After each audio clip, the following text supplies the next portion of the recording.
बहन जी कभी किसी मंदिर में नहीं गई, कभी किसी मस्जिद में नहीं गई, लेकिन मंदिर के मुद्दा पे उनसे ज़बरदस्ती कहलवाया गया कि आप बोलो कि हम भी मंदिर में जाएंगे। सूत्रों से लगातार खबर आ रही है कि मायावती जो है वो इंडिया गठबंधन में शामिल होगी और पीएम चेहरा होगी। को भी ढूंढ रहे हैं वो, आज के डेट में वो कुत्ता को भी ढूंढ रहे हैं। कुत्ता पहुंच जाएगा तो गले में पट्टा पहना करके अगले दिन यूँ कह देंगे कि ये राष्ट्रीय अध्यक्ष है उसका जो है उसका कुत्ता मोर्चा का। नमस्कार, मैं हूं तनु और आप देख रहे हैं रियल एक्सप्रेस। लगातार 2024 चुनाव को लेकर भारतीय जनता पार्टी का अब की बार 400 पार का नारा है। जब ये नारा 400 पार का है तो दलित वोट हो, चाहे हिंदू वोट हो, ब्राह्मण वोट हो, तिलकधारियों के वोट हो, शंकराचार्यों के वोट हो, क्या वो सभी नरेंद्र मोदी को मिल रहे हैं? क्योंकि 400 पार का नारा कहां तक सही है, ये भी एक बहुत बड़ा सवाल अपने आप में है। हमारे साथ दलित नेता हैं। दलित होने के बावजूद क्या लग रहा है, नरेंद्र मोदी को वोट करेंगे आप? देखिए, दलितों को अब तक बहुत बहका लिया नरेंद्र मोदी जी ने। नरेंद्र मोदी जी ने पिछली बार बोला था कि 15 लाख मिलेंगे, हर किसी के खाते में 15 लाख जाएंगे। लोगों ने लाइन में लग करके खाते खुलवाए, उनमें खाते में पैसा तो नहीं आया, लेकिन उनके खाते से पैसा और कट गया। दूसरी चीज़, उन्होंने बोला कि भाई हर घर रोजगार मिलेगा, 2 करोड़ रोजगार हम हर साल देंगे। इस हिसाब से 20 करोड़ रोजगार देने चाहिए थे। रोजगार तो नहीं मिला, लेकिन रोजगार चले गए। रोजगार कैसे चले गए? मोदी जी युवाओं को रोजगार दे रहे हैं। मैं बताता हूँ रोजगार कैसे चले गए। पहले सरकारी कंपनियां थीं, वो सरकारी कंपनियों को मोदी जी ने अपने दोस्तों को, अडानी और अंबानी जैसे लोगों को इन्होंने बेच दिया, तो वो सब प्राइवेट कंपनी बन गई। प्राइवेट कंपनी तो वो जो सरकारी रोजगार मिल रहा था तो वो रोजगार चला गया। अगर अडानी अंबानी से नरेंद्र मोदी के रिश्ते इतने ही अच्छे होते तो प्री वेडिंग हुई अनंत अंबानी की, मोदी जी तो नहीं पहुंचे वहाँ? नहीं पहुंचे, आप कह रहे हो पहुंचे नहीं, और उन्होंने वहाँ तो सारी सुविधा दी गई हैं। वहाँ पे इंटरनेशनल एयरपोर्ट बना दिया, उसको फ्री में एयरपोर्ट दे दिया। बताइए, वहाँ पे आज तक किसी को ऐसा सरकारी एयरपोर्ट दिया गया है क्या? जो सरकारी एयरपोर्ट खोल करके वहाँ पे बैठा दिया, वहाँ पे जो पूरा सरकारी जुमला वहाँ पे वो बैठा हुआ है। अडानी अंबानी रोजगार भी तो दे रहे हैं देश में। किसको रोजगार दे रहे हैं? उनकी इतनी बड़ी बड़ी कंपनीज है, इसमें वर्कर्स काम करते हैं, तो रोजगार मिल रहा है ना। तो मोदी जी के रिश्ते अच्छे हैं। आप देखो ना, जिसको 1 लाख का रोजगार महीना का मिलना चाहिए था, उसको 10,000 में 8,000 में काम कर रहा है आदमी आज की डेट में। तो किसको रोजगार मिल रहा है? तो दलित वोटर किस तरफ जा रहे हैं? क्योंकि बीएसपी से मायावती भी हैं, तो मायावती की तरफ वोट जाएगा, राहुल गांधी की तरफ या मोदी जी की तरफ? मैं बता दूं, आज की डेट में 2 धाराएं हैं। एक तरफ संविधान को बचाने वाले हैं, जो संविधान को बचाने वाले हैं वो इंडिया एयरलाइंस की तरफ आकर के वो वोट करेंगे, और जिनको संविधान को ख़त्म करना है और मनुस्मृति यहाँ पे लागू करनी है तो वो बीजेपी की तरफ चले जाएंगे। अब दलितों को तय करना है, मुस्लिमों को तय करना है, या जो पिछड़े वर्ग हैं उनको भी तय करना है, उन्हें संविधान के साथ जाना है या संविधान के खिलाफ जाना है। तो आपको क्या लग रहा है, नरेंद्र मोदी जी और भारतीय जनता पार्टी के समर्थक संविधान के खिलाफ हैं? संविधान के खिलाफ हैं वो। इसकी जनता का अपमान नहीं है ये? अरे आप देखो ना, पूरे संविधान के खिलाफ हैं। आज रामपुर में देखो, वहाँ पे दलितों की हत्या हो रही है। क्या कर रहे हैं मोदी जी? किसी के बोला? आज देखो, उसमें जो है कानपुर में हत्या हुई, 2 लड़कियों की रेप करके हत्या कर दी गई। उनके बाप उसके जो है न्याय के लिए तड़पते रहे। जब न्याय की उम्मीद नहीं रही तो उन्होंने भी आत्महत्या कर ली। बड़ा दुख होता है ये, हमारा दिल भर आता है। हम क्या बताएं, वो दलित है ना, दलित नहीं है, कौन है वो? तो दलितों के साथ अत्याचार हो रहा है। अत्याचार हो रहा है, रोजाना कुछ ना कुछ अत्याचार हो रहा है। नरेंद्र मोदी जी कहते हैं दलितों के साथ हम खड़े हैं, बेटियों के साथ खड़े हैं, महिला सुरक्षा की वो बात करते हैं, बेटी बचाओ बेटी पढ़ाओ का नारा देते हैं। सही है ये नारा? मैं ये पूछ रहा हूँ कि बाबा साहब की मूर्ति एक लड़का लगा रहा था रामपुर में और उसकी हत्या कर दी गई। मोदी जी बोले उस पर? कहाँ दलितों के साथ है मोदी जी? कौन बताएगा ये? मोदी जी का नारा 400 पार का है। मोदी जी 150 ला के दिखा दें। अगर उनकी 150 आज सीट आ जाए तो मैं बता दूंगा कि भाई हाँ, उन्होंने कुछ वो बोल रहे थे। पूरे देश में घूम जाएं, फिर क्यों वहाँ पे जो है राहुल के कुत्ता को भी ढूंढ रहे हैं वो, कि कहाँ वो उसमें जो है ज्वाइन कराने के लिए? आपको मालूम है, राहुल जी का कोई कुत्ता भी पहुँच जाएगा उनके यहाँ पे तो उसको भी गले में पट्टा पहना देंगे वो। अच्छा। आज की हालत ये हो रही है। मतलब राहुल जी के पाले हुए कुत्ते को नरेंद्र मोदी जी स्वागत को ढूंढ रहे हैं। अरे आप ही की पार्टी के नेता विधायक टूट कर जा रहे हैं। कुत्ता को भी ढूंढ रहे हैं वो। आज की डेट में वो कुत्ता को भी ढूंढ रहे हैं, कुत्ता पहुंच जाएगा तो गले में पट्टा पहना करके अगले दिन यूँ कह देंगे कि ये राष्ट्रीय अध्यक्ष है उसका जो है उसका कुत्ता मोर्चा का। ये हालत हो गई है मोदी जी की।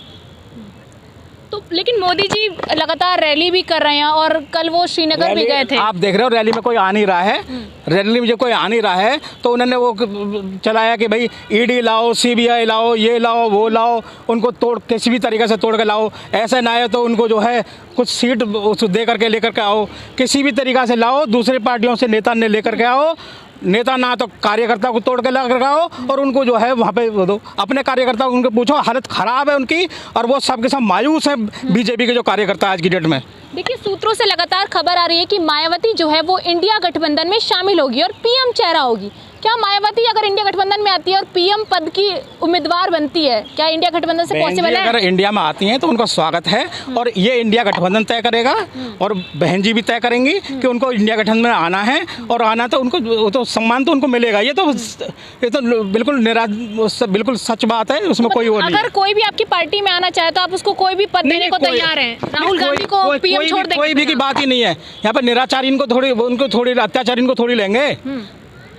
तो राहुल जी बेहतर है, मायावती बेहतर है, इन मोदी जी दोनों बेहतर है, दोनों बेहतर हैं, ये दोनों बेहतर हैं। कोई भी बन जाएगा, कोई फर्क नहीं पड़ता, देश के लिए दोनों काम करेंगे, अच्छा काम करेंगे।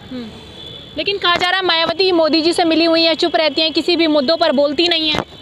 देखिए, उनको इतना दबा रखा है ईडी, सीबीआई, ये वो, उनका पूरा जो है ना, और रोजाना उनको जो है डर दिखाया जाता है। बहन जी कभी किसी मंदिर में नहीं गई, कभी किसी मस्जिद में नहीं गई, लेकिन मंदिर के मुद्दा पे उनसे ज़बरदस्ती कहलवाया गया कि आप बोलो कि हम भी मंदिर में जाएंगे, राम मंदिर में जाएंगे। हम उनसे ज़बरदस्ती कहलवाया गया।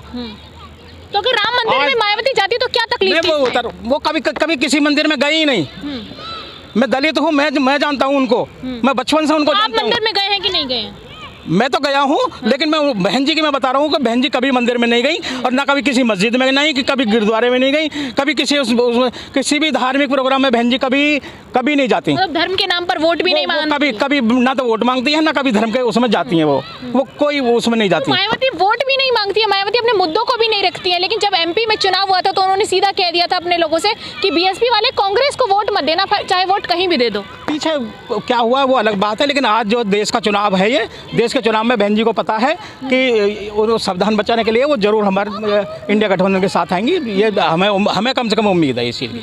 तो अंबेडकर जी ने जो संविधान लिखा था, क्या उस संविधान को आज भारतीय जनता पार्टी फॉलो कर रही है? आपको लग रहा है पूरे देश में संविधान से चल रहा है? संविधान को बिल्कुल तोड़ मरोड़ कर रख दिया है। लोकतंत्र की पूरी तरीके से हत्या हो गई है। यहाँ पे आप देखो, यहाँ पे उसमें जो चंडीगढ़ में भी चुनाव हुआ, क्या हुआ चुनाव में?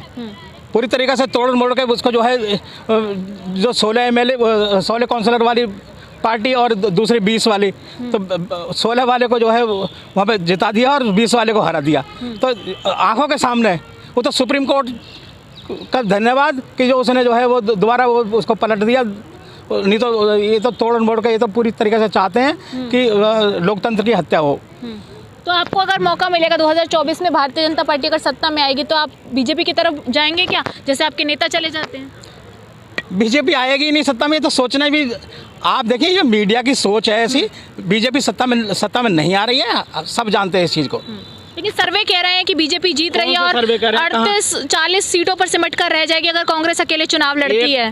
पूरे भारत में से एक आदमी ऐसा ढूंढ कर लिया ना जिससे सर्वे वाले ने ये पूछा हो कि आप किसको वोट कर रहे हैं।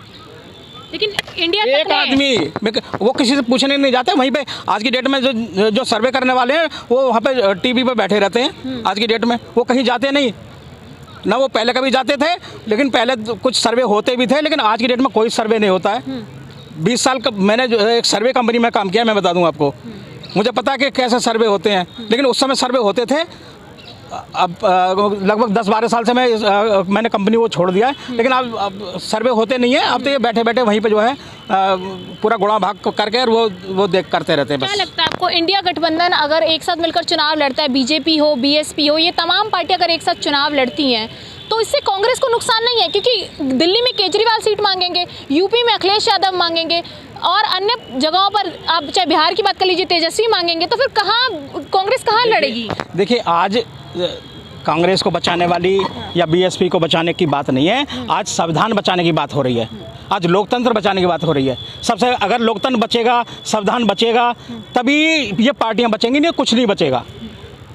तो संविधान खतरे में, सारी पार्टियां ये मानती है, इसलिए गठबंधन में बिल्कुल, ये सारी पार्टी इसलिए आ रही है, पूरा संविधान खतरा में है, लोकतंत्र की पूरी हत्या कर दी गई है। लोकतंत्र अगर बचेगा तभी कुछ होगा, तो ऐसी उम्मीद है हमें। बीजेपी ने बहुत सोच समझ कर टिकट दिया है उनको, जहां सर्वे कराया उन्होंने और जहां लगा कि ये उम्मीदवार नहीं जीत सकता। सर्वे नहीं कराया, कितने भी कैसा भी सर्वे करा लें उससे कुछ नहीं होगा। बीजेपी के हम बता देंगे 150 सीट से ज़्यादा नहीं आएंगी, आप देख लेना। ठीक है, बहुत बहुत धन्यवाद। देखिए, बीजेपी ने लगातार सर्वे कराया और उन्हीं उम्मीदवारों को टिकट दी है जिनका उन्हें लगता है कि ये चुनाव जीत सकते हैं। तो सबसे बड़ा सवाल ये है कि क्या बीजेपी ने जिस तरीके से सर्वे कराया है वो वाकई इंडिया गठबंधन को हराने में कामयाब रहेगा, या फिर इंडिया गठबंधन सब मिलकर जो चुनाव लड़ेंगे वो वाकई प्रधानमंत्री नरेंद्र मोदी के लिए 24 का चुनाव मुश्किल कर देगा। 400 पार का नारा है, कहां तक सही होगा, ये भी बहुत अहम सवाल है। कमेंट सेक्शन में राय जरूर दीजिएगा। नमस्कार।